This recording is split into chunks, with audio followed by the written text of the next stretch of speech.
ਹਾਂਜੀ, ਸਤਿ ਸ਼੍ਰੀ ਅਕਾਲ ਸਾਰਿਆਂ ਨੂੰ। ਹੋਪ ਸੋ ਸਾਰੇ ਵਧੀਆ ਹੋਵੋਗੇ।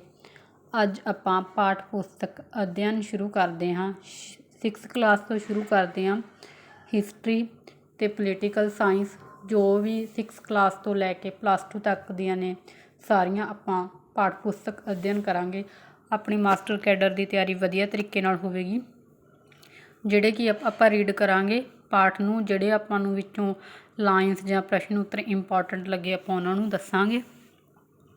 ਸ਼ੁਰੂ ਕਰਦੇ ਹਾਂ ਆਪਾਂ ਅੱਜ। ਹੜੱਪਾ ਸਭਿਅਤਾ। ਟਾਈਮ 300 ਈਸਾ ਪੂਰਵ ਤੋਂ 1900 ਈਸਾ ਪੂਰਵ।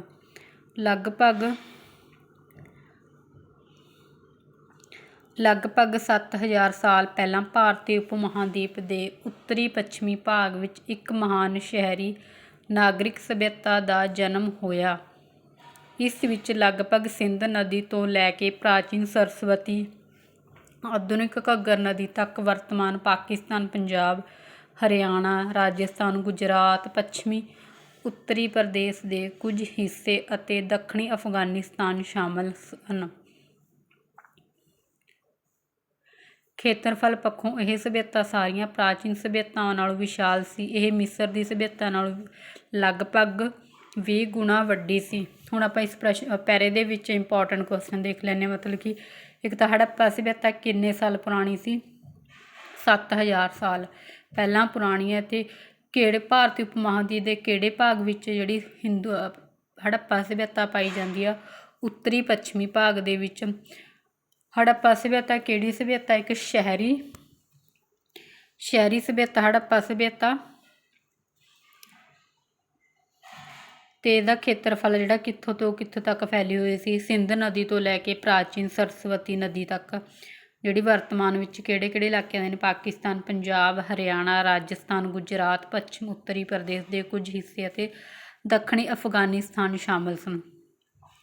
ਖੇਤਰਫਲ ਪੱਖੋਂ ਵੀ ਹੈ ਜਿਹੜੀ ਇਹ ਪ੍ਰਾਚੀਨ ਸਭਿਅਤਾ, ਜਿਹੜੀਆਂ ਵੀ ਸਭਿਅਤਾਵਾਂ ਸਮਕਾਲੀ ਸਭਿਅਤਾਵਾਂ ਸੀ, ਹੜੱਪਾ ਸਭਿਅਤਾ ਦੀ ਸਾਰੀਆਂ ਨਾਲੋਂ ਜਿਹੜੀ ਸੀ ਵਿਸ਼ਾਲ ਸਭਿਅਤਾ ਸੀ ਹੜੱਪਾ ਸਭਿਅਤਾ।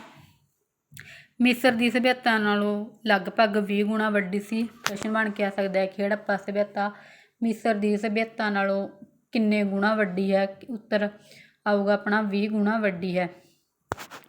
ਹੁਣ ਆਪਾਂ ਜਿਹੜੀਆਂ ਹੜੱਪਾ ਸਭਿਅਤਾ ਦੀਆਂ ਸਮਕਾਲੀ ਜਿਹੜੀਆਂ ਕਿ ਉਹ ਦੇਖ ਲੈਂਦੇ ਹਾਂ ਕਿਹੜੀਆਂ ਕਿਹੜੀਆਂ ਸਭਿਅਤਾਵਾਂ ਸੀ। ਸੰਸਾਰ ਦੀਆਂ ਮੁੱਢਲੀਆਂ ਸਭਿਅਤਾਵਾਂ ਨਦੀਆਂ ਦੇ ਕੰਢਿਆਂ 'ਤੇ ਪ੍ਰਫੁੱਲਿਤ ਹੋਈਆਂ। ਅਜਿਹਾ ਇਸ ਕਰਕੇ ਹੋਇਆ ਕਿਉਂਕਿ ਇਹ ਨਦੀ ਘਾਟੀਆਂ ਬਹੁਤ ਉਪਜਾਊ ਸਨ। ਇੱਥੇ ਦੇ ਵਸਨੀਕ ਨਿਸ਼ਚਿਤ ਤੌਰ 'ਤੇ ਪਾਣੀ ਪ੍ਰਾਪਤ ਕਰ ਸਕਦੇ ਸਨ। ਨਦੀਆਂ ਦੀ ਵਰਤੋਂ ਆਵਾਜਾਈ ਦੇ ਸਾਧਨਾਂ ਵਜੋਂ ਵੀ ਕੀਤੀ ਜਾਂਦੀ ਸੀ।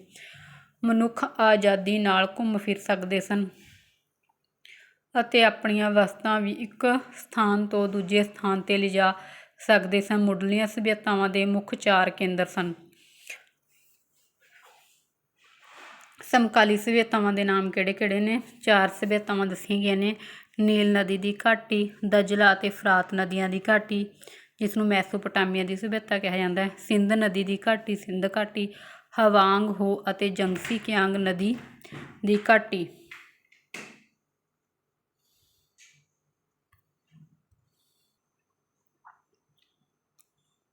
ਸੰਸਾਰ ਦੀਆਂ ਜਿਹੜੀਆਂ ਮੁੱਢਲੀਆਂ ਸਭਿਅਤਾਵਾਂ ਸਾਰੀਆਂ ਕਿੱਥੇ ਪ੍ਰਫੁੱਲਿਤ ਹੋਈਆਂ? ਨਦੀ ਘਾਟੀਆਂ 'ਤੇ ਉਪਜਾਊ ਹੋਈਆਂ। ਨਦੀ ਘਾਟੀਆਂ 'ਤੇ ਜਿਹੜੀਆਂ ਪ੍ਰਫੁੱਲਿਤ ਹੋਈਆਂ। ਨਦੀ ਘਾਟੀਆਂ 'ਤੇ ਹੀ ਕਿਉਂ ਜਿਹੜੀਆਂ ਉਪਜਾਊ ਨਦੀ ਘਾਟੀਆਂ 'ਤੇ ਕਿਉਂ ਪ੍ਰਫੁੱਲਿਤ ਹੋਈਆਂ? ਇਹਨਾਂ ਦਾ ਕਾਰਨ ਮੇਨ ਕੀ ਸੀ? ਇੱਕ ਤਾਂ ਉੱਥੇ ਉਪਜਾਊ ਧਰਤੀ ਹੁੰਦੀ ਸੀ, ਨੇੜੇ ਤੇੜੇ ਪਾਣੀ ਮਿਲ ਜਾਂਦਾ ਸੀ, ਅਤੇ ਦੂਜਾ ਉਹ ਘੁੰਮ ਫਿਰ ਸਕਦੇ ਸੀ। ਆਪਣਾ ਸਮਾਨ ਜਿਹੜਾ ਕਿਸ਼ਤੀਆਂ ਦੇ ਰਾਹੀਂ ਇੱਕ ਥਾਂ ਤੋਂ ਦੂਜੀ ਥਾਂ 'ਤੇ ਲਿਜਾ ਸਕਦੇ ਸੀ। ਹੋਰ ਵੀ ਬਹੁਤ ਸਾਰੇ ਫਾਇਦੇ ਸੀ ਉਹਨੂੰ ਨਦੀਆਂ ਦੇ। ਫਿਰ ਜਿਹੜੀਆਂ ਸਮਕਾਲੀ ਸਭਿਅਤਾਵਾਂ ਆ ਗਈਆਂ 4, ਇਹਨਾਂ ਦੇ ਨਾਮ ਦੱਸੇ ਨੇ ਮੈਂ ਤੁਹਾਨੂੰ। ਇਹ ਸਭਿਅਤਾ ਕਈ ਨਾਵਾਂ ਨਾਲ, ਜਿਵੇਂ ਕਿ ਹੜੱਪਾ ਸਭਿਅਤਾ ਦੇ ਹੋਰ ਕੀ ਕੀ ਨਾਮ ਨੇ? ਸਿੰਧ ਘਾਟੀ ਸਭਿਅਤਾ, ਸਿੰਧ ਸਰਸਵਤੀ ਸਭਿਅਤਾ ਹੜੱਪਾ ਸਭਿਅਤਾ ਨਾਲ ਜਾਣੀ ਜਾਂਦੀ ਹੈ। ਲਗਭਗ 3000 ਈਸਾ ਪੂਰਵ ਵਿੱਚ ਇਹ ਸਭਿਅਤਾ 29 ਦੇ ਸਿਖਰ 'ਤੇ ਸੀ। ਜਦੋਂ 3000 ਈਸਾ ਪੂਰਵ ਸੀ ਉਦੋਂ ਹੜੱਪਾ ਸਭਿਅਤਾ ਜਿਹੜੀ ਸਿਖਰ 'ਤੇ ਸੀ ਆਪਣੇ। ਲਗਭਗ ਜਦੋਂ 1000 ਸਾਲ ਤੱਕ ਇਸ ਸਭਿਅਤਾ ਦਾ ਵਿਕਾਸ ਹੁੰਦਾ ਰਿਹਾ। 1000 ਤੱਕ ਵੀ ਇਹ ਸਭਿਅਤਾ ਪ੍ਰਫੁੱਲਿਤ ਹੁੰਦੀ ਰਹੀ। 1900 ਈਸਾ ਪੂਰਵ ਦੇ ਲਗਭਗ ਸਰਸਵਤੀ ਨਦੀ ਦੇ ਸੁੱਕ ਜਾਣ ਅਤੇ ਕਈ ਹੋਰ ਕਾਰਨਾਂ ਕਰਕੇ ਇਸ ਦਾ ਪਤਨ ਸ਼ੁਰੂ ਹੋ ਗਿਆ। ਉੱਥੋਂ ਦੇ ਲੋਕ ਉੱਤਰੀ ਭਾਰਤ ਵਿੱਚ ਗੰਗਾ ਨਦੀ ਦੇ ਮੈਦਾਨਾਂ ਵਿੱਚ ਜਾ ਕੇ ਰਹਿਣ ਲੱਗ ਪਏ। 1900 ਈਸਾ ਪੂਰਵ ਦੇ ਲਗਭਗ ਜਿਹੜੀ ਸਰਸਵਤੀ ਨਦੀ ਦੇ ਸੁੱਕ ਜਾਣ ਕਾਰਨ ਮੰਨਿਆ ਜਾਂਦਾ ਹੈ ਕਿ ਹੜੱਪਾ ਸਭਿਅਤਾ ਦਾ ਪਤਨ ਹੋ ਗਿਆ ਸੀ। ਉੱਥੋਂ ਦੇ ਜਿਹੜੇ ਲੋਕ ਸੀ ਉੱਤਰੀ ਭਾਰਤ ਵਿੱਚ ਗੰਗਾ ਨਦੀ ਦੇ ਮੈਦਾਨਾਂ ਵਿੱਚ ਜਾ ਕੇ ਰਹਿਣ ਲੱਗ ਗਏ ਸੀ, ਕਿਉਂਕਿ ਉੱਥੇ ਦਾ ਸਰਸਵਤੀ ਨਦੀ ਹੈ ਜਿਹੜੀ ਸੁੱਕ ਗਈ ਸੀ।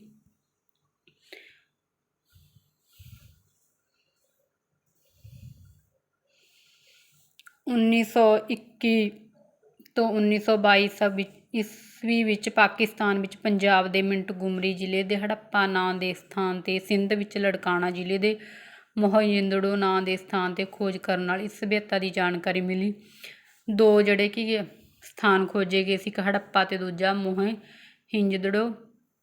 1921 ਅਤੇ 22 ਦੇ ਵਿੱਚ ਇਹਨਾਂ ਦੀ ਖੋਜ ਹੋਈ ਸੀ।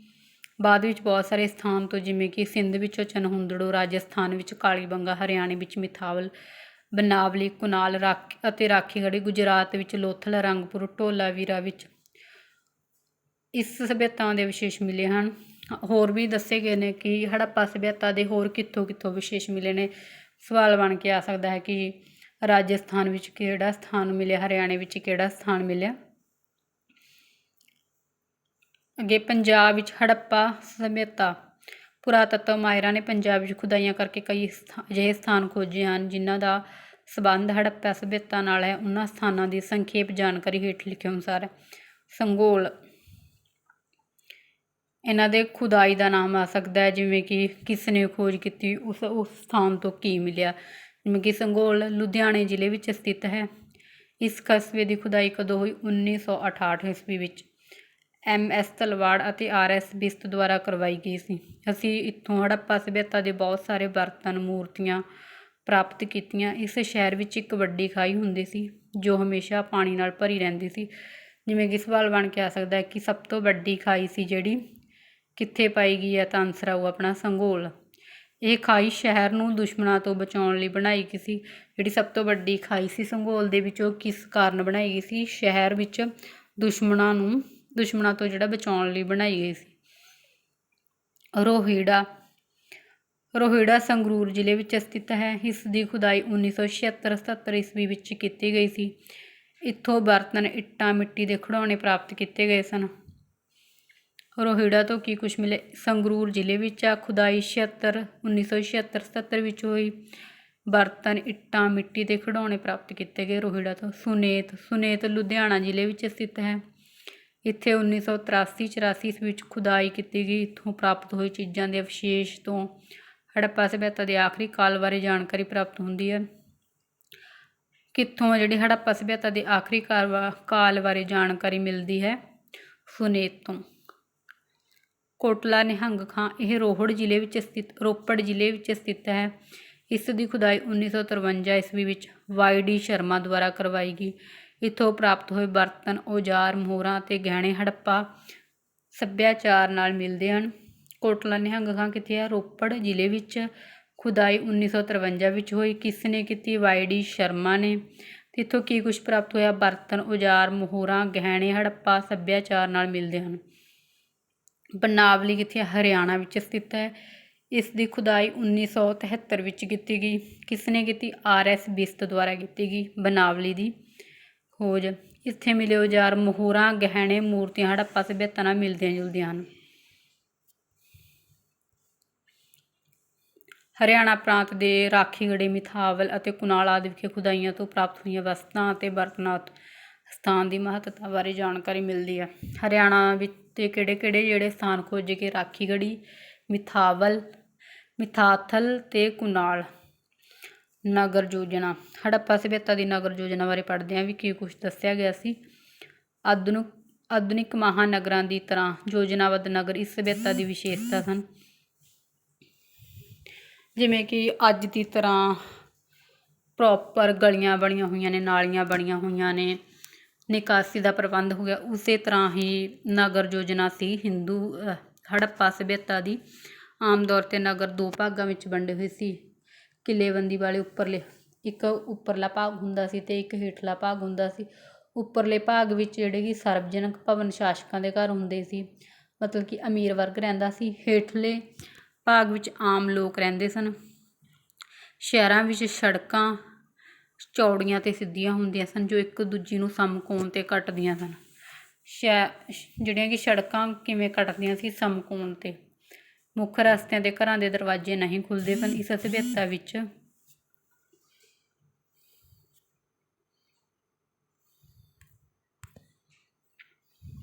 ਆਧੁਨਿਕ ਮਹਾਨਗਰਾਂ ਦੀ ਤਰ੍ਹਾਂ ਯੋਜਨਾਬੱਧ ਨਗਰ ਸੀ। ਇਸ ਸਭਿਅਤਾ ਦੇ ਹੇਠਲੇ ਭਾਗ ਵਿੱਚ ਆਮ ਲੋਕ ਰਹਿੰਦੇ ਸਨ। ਇਸ ਸਭਿਅਤਾ ਵਿੱਚ ਨਾਲੀਆਂ ਦਾ ਪ੍ਰਬੰਧ ਮੈਂ ਪਹਿਲਾਂ ਹੀ ਦੱਸ ਚੁੱਕੀ ਹਾਂ ਕਿ ਬਹੁਤ ਵਧੀਆ ਸੀ। ਗਲੀਆਂ ਦੇ ਦੋਵੇਂ ਪਾਸੇ ਧਰਤੀ ਦੇ ਹੇਠਾਂ ਢੱਕੀਆਂ ਹੋਈਆਂ ਨਾਲੀਆਂ ਹੁੰਦੀਆਂ ਸਨ। ਧਰਤੀ ਦੇ ਅੰਦਰ ਇੱਕ ਮੁੱਖ ਨਾਲੇ ਵਿੱਚੋਂ ਡਿੱਗਦੀਆਂ ਸਨ। ਇਹ ਨਾਲਾ ਗੰਦਾ ਪਾਣੀ ਸ਼ਹਿਰ ਤੋਂ ਬਾਹਰ ਲੈ ਜਾਂਦਾ ਸੀ। ਜਿਵੇਂ ਕਿ ਅੱਜ ਕੱਲ੍ਹ ਜਿਹੜੇ ਕਿ ਛੱਪੜ ਬਣਾਏ ਜਾਂਦੇ ਹਨ, ਸਾਰੀਆਂ ਨਾਲੀਆਂ ਨੂੰ ਇੱਕ ਵੱਡਾ ਨਾਲਾ ਬਣਾਇਆ ਜਾਂਦਾ, ਉਸ ਦੇ ਵਿੱਚ ਪਾਣੀ ਡਿੱਗਦਾ ਅਤੇ ਉਸ ਨਾਲੇ ਦਾ ਪਾਣੀ ਜਿਹੜਾ ਕਿ ਛੱਪੜ ਵਿੱਚ ਡਿੱਗਦਾ ਹੈ। ਇਸੇ ਤਰ੍ਹਾਂ ਦਾ ਪ੍ਰਬੰਧ ਸੀ ਜਿਹੜਾ ਹੜੱਪਾ ਸਭਿਅਤਾ ਦੇ ਵਿੱਚ ਸੀ। ਮਕਾਨ ਪੱਕੀਆਂ ਇੱਟਾਂ ਅਤੇ ਲੱਕੜ ਦੇ ਬਣੇ ਹੋਏ ਸਨ। ਮਕਾਨ ਬਣਾਉਣ ਲਈ ਪੱਥਰਾਂ ਦੀ ਵਰਤੋਂ ਬਹੁਤ ਘੱਟ ਕੀਤੀ ਜਾਂਦੀ ਸੀ। ਵੱਡੇ ਮਕਾਨਾਂ ਵਿੱਚੋਂ ਬਹੁਤ ਸਾਰੇ ਕਮਰੇ ਹੁੰਦੇ ਸਨ, ਜਦਕਿ 1 ਜਾਂ 2 ਕਮਰਿਆਂ ਵਾਲੇ ਛੋਟੇ ਮਕਾਨ ਵੀ ਮਿਲੇ ਹਨ। ਜਿਹੜੇ ਵੱਡੇ ਮਕਾਨ ਹੁੰਦੇ ਸੀ ਉਹਨਾਂ ਵਿੱਚ ਜ਼ਿਆਦਾ ਕਮਰੇ ਹੁੰਦੇ ਸੀ, ਜਿਹੜੇ ਛੋਟੇ ਹੁੰਦੇ ਸੀ ਉਹਨਾਂ ਦੇ ਵਿੱਚ 1-2 ਕਮਰਾ ਹੁੰਦਾ ਸੀ। ਹਰੇਕ ਮਕਾਨ ਦੇ ਵਿੱਚ ਇੱਕ ਰਸੋਈ, ਇਸ਼ਨਾਨ ਘਰ ਜ਼ਰੂਰ ਹੁੰਦਾ ਸੀ। ਕਈ ਜਿਹੜੇ ਮਕਾਨ ਨੇ 2 ਮੰਜ਼ਿਲਾਂ ਵਾਲੇ ਵੀ ਪਾਏ ਗਏ ਹਨ। ਇੱਕ ਵਿਹੜਾ ਹੁੰਦਾ ਸੀ, ਖੂਹ ਹੁੰਦਾ ਸੀ। ਘਰ ਦੀਆਂ ਨਾਲੀਆਂ ਬਾਹਰ ਗਲੀ ਦੀਆਂ ਧਰਤੀ ਹੇਠਲੀਆਂ ਨਾਲੀਆਂ ਨਾਲ ਜੁੜੀਆਂ ਹੁੰਦੀਆਂ ਸਨ। ਮਤਲਬ ਕਿ ਪੱਕੀਆਂ ਇੱਟਾਂ ਦੇ ਘਰ ਹੁੰਦੇ ਸੀ, ਇੱਟਾਂ ਅਤੇ ਲੱਕੜੀ ਦੇ ਬਣੇ ਹੁੰਦੇ ਸੀ। ਬਣਾਉਣ ਲਈ ਪੱਥਰਾਂ ਦੀ ਵਰਤੋਂ ਕੀਤੀ ਜਾਂਦੀ ਸੀ। ਵੱਡੇ ਘਰ ਵੀ ਹੁੰਦੇ ਸੀ ਜਿਨ੍ਹਾਂ ਦੇ ਵਿੱਚ ਕਿ ਜ਼ਿਆਦਾ ਕਮਰੇ ਹੁੰਦੇ ਸੀ। ਜਿਹੜੇ ਛੋਟੇ ਹੁੰਦੇ ਸੀ ਉਹਨਾਂ ਦੇ 1-2 ਕਮਰਾ ਪਾਇਆ ਜਾਂਦਾ ਸੀ। ਹਰ ਇੱਕ ਘਰ ਵਿੱਚ ਇੱਕ ਰਸੋਈ, ਇਸ਼ਨਾਨ ਘਰ, ਖੂਹ ਅਤੇ ਵਿਹੜਾ ਹੁੰਦਾ ਸੀ। ਜਿਹੜਾ ਕਿ ਘਰ ਦੀ ਨਿਕਾਸੀ ਵਾਲਾ ਪਾਣੀ ਸੀ, ਜਿਹੜਾ ਕਿ ਨਾਲੀਆਂ ਵਿੱਚੋਂ ਬਾਹਰ ਵੱਡੇ ਨਾਲੇ ਵਿੱਚ ਡਿੱਗਦਾ ਸੀ। ਹੜੱਪਾ ਸਭਿਅਤਾ ਦੇ ਘਰਾਂ 'ਤੇ ਆਪਾਂ ਜਿਹੜਾ ਕਿ ਮੇਨ ਇਹਦੇ ਵਿੱਚੋਂ ਜਿਹੜਾ ਕਿ ਆਪਣੇ ਕੰਮ ਦਾ ਆਪਾਂ ਉਹ ਪੜ੍ਹਦੇ ਹਾਂ। ਸਿੰਧ ਘਾਟੀ ਸਭਿਅਤਾ ਦੇ ਬਹੁਤ ਸਾਰੇ ਸਥਾਨਾਂ ਤੋਂ ਬਹੁਤ ਵੱਡੇ ਸਰਵਜਨਕ ਭਵਨ ਵੀ ਪ੍ਰਾਪਤ ਹੋਏ ਹਨ। ਇੱਕ ਵੱਡਾ ਖੰਭਿਆਂ ਵਾਲਾ ਭਵਨ ਮੋਹਨਜੋਦੜੋ ਵਿੱਚੋਂ ਮਿਲਿਆ। ਖੰਭਿਆਂ ਵਾਲਾ ਭਵਨ ਕਿੱਥੋਂ ਮਿਲਿਆ? ਮੋਹਨਜੋਦੜੋ ਵਿੱਚ। ਇਹ ਕਿਸ ਕੰਮ ਲਈ ਯੂਜ਼ ਕੀਤਾ ਜਾਂਦਾ ਸੀ? ਜਨ ਸਭਾਵਾਂ ਲਈ, ਧਾਰਮਿਕ ਕੰਮਾਂ ਲਈ। ਇੱਕ ਵੱਡਾ ਅਨਾਜ ਘਰ ਗੋਦਾਮ ਮਿਲਿਆ ਹੜੱਪਾ ਸਭਿਅਤਾ ਤੋਂ।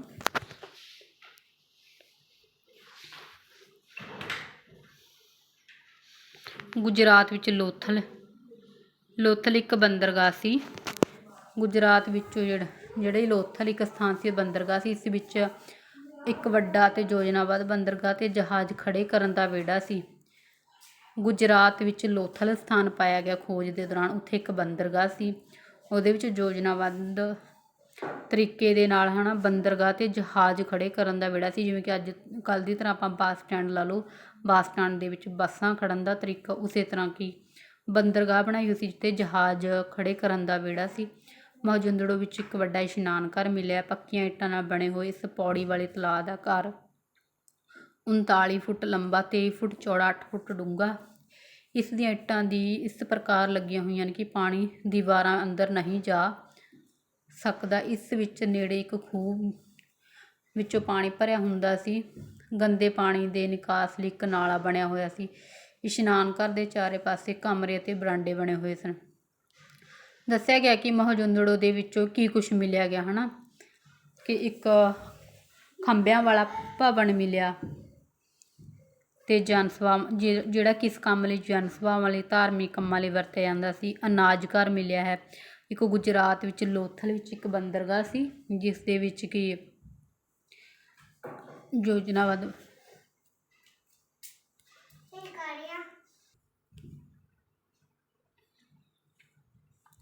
ਗੁਜਰਾਤ ਵਿੱਚ ਲੋਥਲ ਵਿੱਚ ਬੰਦਰਗਾਹ ਸੀ ਜਿੱਥੇ ਜਹਾਜ਼ ਖੜ੍ਹੇ ਕਰਨ ਵਾਲਾ ਵਿਹੜਾ ਬਣਿਆ ਹੋਇਆ ਸੀ। ਇੱਕ ਇਸ਼ਨਾਨ ਘਰ ਬਣਿਆ, ਉਹਦਾ ਆਕਾਰ ਕਿਸ ਤਰ੍ਹਾਂ ਦਾ ਸੀ? ਕਿੰਨਾ ਡੂੰਘਾ, ਕਿੰਨਾ ਚੌੜਾ, ਲੰਬਾ, ਕਿੰਨਾ ਡੂੰਘਾ ਸੀ? 39 ਫੁੱਟ ਲੰਬਾ, 23 ਫੁੱਟ ਚੌੜਾ, 8 ਫੁੱਟ ਡੂੰਘਾ।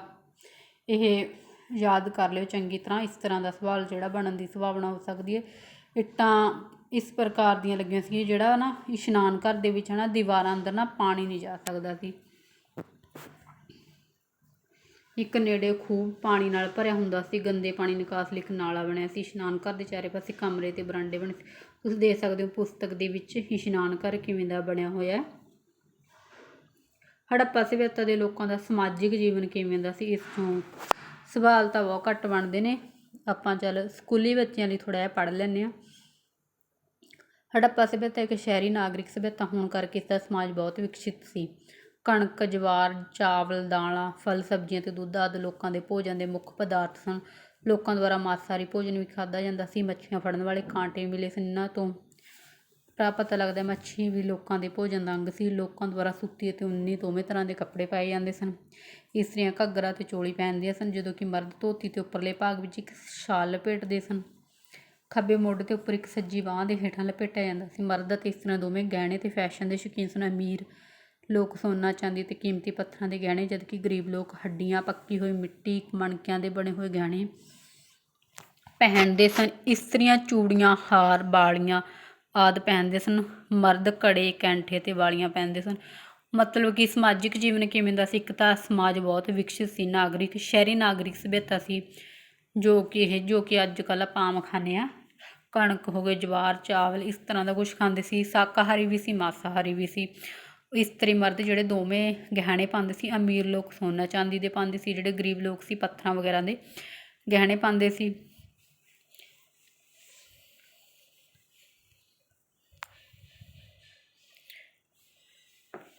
ਇਹ ਵੀ ਅੱਜ ਕੱਲ੍ਹ ਦੀ ਤਰ੍ਹਾਂ ਮਤਲਬ ਇਸਤਰੀਆਂ ਸੁੰਦਰ ਵਾਲ ਰੱਖਦੀਆਂ ਸੀ, ਹੈ ਨਾ, ਮੇਕਅਪ ਵਗੈਰਾ ਕਰਦੀਆਂ ਸੀ। ਖੇਡਾਂ ਦੇ ਸ਼ੌਕੀਨ ਸੀ ਲੋਕ। ਜੂਆ ਖੇਡਣਾ, ਚੌਪਟ, ਸ਼ਿਕਾਰ, ਮਨੋਰੰਜਨ ਕਰਦੇ ਸੀ।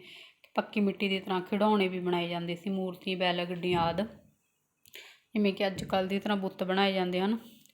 ਆਰਥਿਕ ਜੀਵਨ ਵਿੱਚ ਖੇਤੀਬਾੜੀ, ਪਸ਼ੂ ਪਾਲਣ ਜਿਹੜਾ ਮੁੱਖ ਕਿੱਤਾ ਸੀ। ਅਨਾਜ, ਸਬਜ਼ੀਆਂ, ਕਪਾਹ ਉਗਾਉਂਦੇ ਸੀ।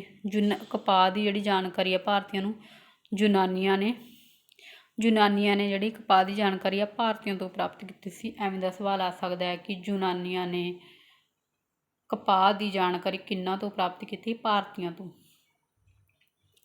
ਕਾਲੀਬੰਗਾ ਤੋਂ ਪ੍ਰਾਪਤ ਹੋਏ। ਇਹਨਾਂ ਤੋਂ ਪਤਾ ਲੱਗਦਾ ਖੇਤੀਬਾੜੀ ਦਾ ਢੰਗ ਅੱਜ ਕੱਲ੍ਹ ਵਰਗਾ ਸੀ। ਉਸ ਸਮੇਂ ਭੇਡਾਂ, ਬੱਕਰੀਆਂ, ਬਲਦ, ਮੱਝਾਂ, ਊਠ, ਹਾਥੀ, ਘੋੜੇ ਅਤੇ ਕੁੱਤੇ ਪਾਲੇ ਜਾਂਦੇ ਸਨ।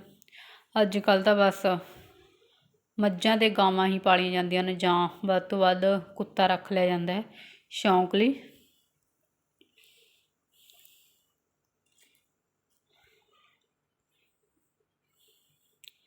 ਤਾਂਬੇ ਦੀਆਂ ਵਸਤਾਂ, ਤੱਕਲੇ, ਸੂਈਆਂ, ਮੱਛੀਆਂ ਫੜਨ ਵਾਲੇ ਕਾਂਟੇ, ਤੋਲਣ ਵਾਲੇ ਬੱਟੇ, ਸੋਨੇ, ਚਾਂਦੀ, ਪੱਥਰਾਂ ਦੇ ਗਹਿਣੇ, ਪੱਕੀ ਮਿੱਟੀ ਦੀਆਂ ਵਸਤਾਂ, ਹਥਿਆਰ ਜਿਵੇਂ ਕੁਹਾੜੀਆਂ, ਬਰਛੇ, ਭਾਲੇ, ਚਾਕੂ, ਹੋਰ ਕਈ ਵਸਤਾਂ ਆਦਿ ਬਣਾਈਆਂ ਜਾਂਦੀਆਂ ਸਨ। ਦੇਸ਼ ਵਿੱਚ ਅਤੇ ਵਿਦੇਸ਼ਾਂ ਜਿਵੇਂ ਕਿ ਮੈਸੋਪੋਟਾਮੀਆ ਨਾਲ ਵਪਾਰ, ਪੱਕੀ ਮਿੱਟੀ ਅਤੇ ਕੁੱਲੇ ਚੀਕਣੇ ਪੱਥਰਾਂ ਦੀਆਂ ਬਣੀਆਂ ਹੋਈਆਂ ਕੁਝ ਮੁਦਰਾਵਾਂ ਮਿਲੀਆਂ, ਜਿਨ੍ਹਾਂ 'ਤੇ ਕਿਸ਼ਤੀਆਂ ਅਤੇ ਜਹਾਜ਼ ਦੇ ਚਿੱਤਰ ਬਣੇ ਹੋਏ ਸਨ।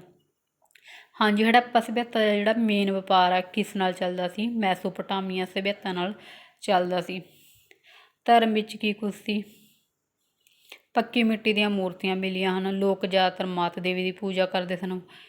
ਇੱਕ ਜੋਗੀ ਮੁਦਰਾ ਵਿੱਚ ਮਨੁੱਖ ਤਪੱਸਿਆ ਕਰਦਾ ਜਾਨਵਰਾਂ ਨਾਲ ਘਿਰਿਆ ਹੋਇਆ ਦਿਖਾਇਆ ਗਿਆ ਹੈ, ਜਿਹਨੂੰ ਪਸ਼ੂਪਤੀ ਕਿਹਾ ਜਾਂਦਾ ਹੈ। ਭਗਵਾਨ, ਜੋ ਕਿ ਭਗਵਾਨ ਸ਼ਿਵ ਦਾ ਨਾਂ ਹੈ।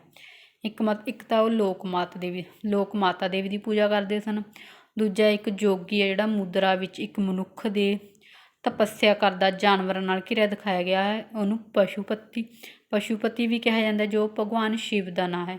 ਸ਼ਿਵ ਦੀ ਪੂਜਾ ਸ਼ਿਵਲਿੰਗ ਦੇ ਰੂਪ ਵਿੱਚ ਕੀਤੀ ਜਾਂਦੀ ਹੈ। ਸਵਾਲ ਆ ਸਕਦਾ ਸ਼ਿਵ ਦੀ ਪੂਜਾ ਕਿਸ ਰੂਪ ਵਿੱਚ ਕੀਤੀ ਜਾਂਦੀ? ਸ਼ਿਵਲਿੰਗ ਰੂਪ ਵਿੱਚ। ਕੁਝ ਮੁਦਰਾਵਾਂ 'ਤੇ ਬਲਦ ਦਾ ਚਿੱਤਰ ਮਿਲਿਆ ਹੈ। ਸ਼ਾਇਦ ਉਸ ਸਮੇਂ ਬਲਦ ਦੀ ਵੀ ਪੂਜਾ ਕੀਤੀ ਜਾਂਦੀ ਸੀ। ਉਸ ਸਮੇਂ ਦਰੱਖਤਾਂ ਦੀ ਵੀ ਪੂਜਾ ਕੀਤੀ ਜਾਂਦੀ ਸੀ। ਪਿੱਪਲ ਦੇ ਦਰੱਖਤਾਂ ਨੂੰ ਪਵਿੱਤਰ ਮੰਨਿਆ ਜਾਂਦਾ ਸੀ। ਕਿਸ ਦਰੱਖਤ ਨੂੰ ਜਿਹੜਾ ਕਿ ਪਵਿੱਤਰ ਮੰਨਿਆ ਜਾਂਦਾ ਸੀ?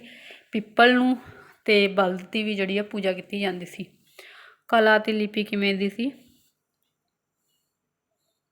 ਪੱਕੀ ਮਿੱਟੀ ਦੇ ਖਿਡੌਣੇ, ਪੱਥਰਾਂ, ਧਾਤੂ ਦੀਆਂ ਮੂਰਤੀਆਂ ਬਣਾਈਆਂ ਜਾਂਦੀਆਂ ਸਨ। ਮੋਹਨਜੋਦੜੋ ਤੋਂ ਜਿਹੜੀ ਕਿ ਮੇਨ ਕੀ ਚੀਜ਼ ਮਿਲੀ ਆ? ਕਾਂਸੇ ਦੀ ਨਿਰਤਕੀ ਦੀ ਮੂਰਤੀ ਬਹੁਤ ਸੁੰਦਰ ਸੀ। ਇੱਕ ਪੁਜਾਰੀ ਜਾਂ ਕਿਸੇ ਰਾਜੇ ਦੇ ਪੱਥਰ ਦਾ ਬਣਿਆ ਹੋਇਆ ਸਿਰ, ਜਿਸ ਵਿੱਚ ਉਸ ਦੀ ਦਾੜੀ ਵੀ ਵਿਖਾਈ ਗਈ। ਇੱਕ ਮਤਲਬ ਕਿ ਪੁਜਾਰੀ ਜਾਂ ਕਿਸੇ ਰਾਜੇ ਦਾ ਪੱਥਰ ਬਣਿਆ ਹੋਇਆ ਸਿਰ ਮਿਲਿਆ ਹੈ, ਦਾੜੀ ਦਿਖਾਈ ਗਈ ਜਿਸ ਉੱਪਰ ਪੱਟੀ ਬੰਨੀ ਹੋਈ। ਇੱਕ ਮਰਦ ਦਾ ਧੜ ਜਿਸ ਵਿੱਚ ਹੱਥ ਪੈਰ ਚੱਲ ਸਕਦੇ ਹਨ। ਇੱਕ ਕਾਂਸੇ ਦੀ ਮੂਰਤੀ ਮਿਲੀ। ਇੱਕ ਪੁਜਾਰੀ ਤੇ ਰਾਜੇ ਦੇ ਪੱਥਰ ਬਣਿਆ ਹੋਇਆ ਇੱਕ ਜਿਹੜਾ ਬੁੱਤ ਮਿਲਿਆ ਹੈ। ਆ ਦੇਖ ਸਕਦੇ ਹੋ ਤੁਸੀਂ, ਕਾਂਸੇ ਦੀ ਨਰਤਕੀ ਮੂਰਤੀ ਤੇ ਜੋਗੀ ਦੀ ਪੱਥਰ ਦੀ ਬਣੀ ਹੋਈ ਮੂਰਤੀ, ਇਹ ਜਿਹੜੇ ਕੀ ਆ ਮੋਹਨਜੋਦੜੋ ਤੋਂ ਮਿਲੇ ਨੇ।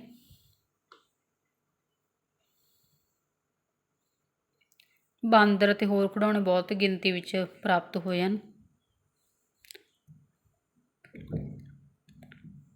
ਇਸ ਸਭਿਅਤਾ ਦੀ ਮਤਲਬ ਕਿ ਵਿਸ਼ੇਸ਼ਤਾ ਇੱਕ ਸਿਲਖੜੀ ਦੇ ਨਰਮ ਪੱਥਰ ਤੋਂ ਬਣੀਆਂ ਹੋਈਆਂ ਮੁਦਰਾਵਾਂ ਮਿਲੀਆਂ ਹਨ।